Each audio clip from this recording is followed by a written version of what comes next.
നല്ല ചൂട് ചോറിൻ്റെ കൂടെ നല്ല കുറുകിയിരിക്കുന്ന മോരുകറി കൂട്ടാൻ ആർക്കാ ഇഷ്ടമില്ലാത്തല്ലേ? എനിക്ക് ഭയങ്കര ഇഷ്ടമാണ്. ഇഷ്ടമില്ലാത്തവരുണ്ടോ അങ്ങനെ? അപ്പോൾ ദേ നമ്മൾ കുമ്പളങ്ങയാണ് എടുത്തേക്കുന്നത്. നിങ്ങൾക്ക് വേണമെങ്കിൽ നേന്ത്രക്കായ എടുക്കാം. അതിലോട്ട് ദേ മഞ്ഞൾപ്പൊടിയും മുളക് പൊടിയും കുറച്ച് ഉപ്പും ഒരു ഗ്ലാസ് വെള്ളം ഒഴിച്ചിട്ട് വേവിക്കാൻ വെച്ചിട്ടുണ്ട്.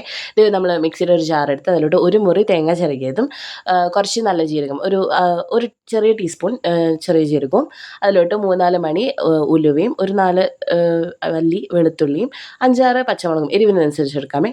ഒരു കപ്പ് കട്ടി തൈര് ഒഴിച്ചിട്ടുണ്ട്. പുളി ഇല്ലാത്തതായതുകൊണ്ട് ഒരു കപ്പ് ഒഴിച്ച്, പുളി ഉള്ളതാണെങ്കിൽ കുറച്ച് എടുത്താൽ മതി പുളിക്കനുസരിച്ച്.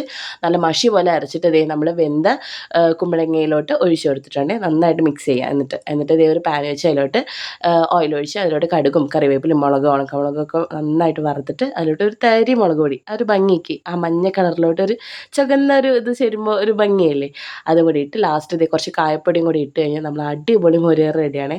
അമ്മ എത്ര മോരുകറി ഉണ്ടെങ്കിൽ തന്നാലും എനിക്ക് മതിയാകത്തില്ല. അപ്പം ഒന്ന് ട്രൈ ചെയ്ത് നോക്കണേ.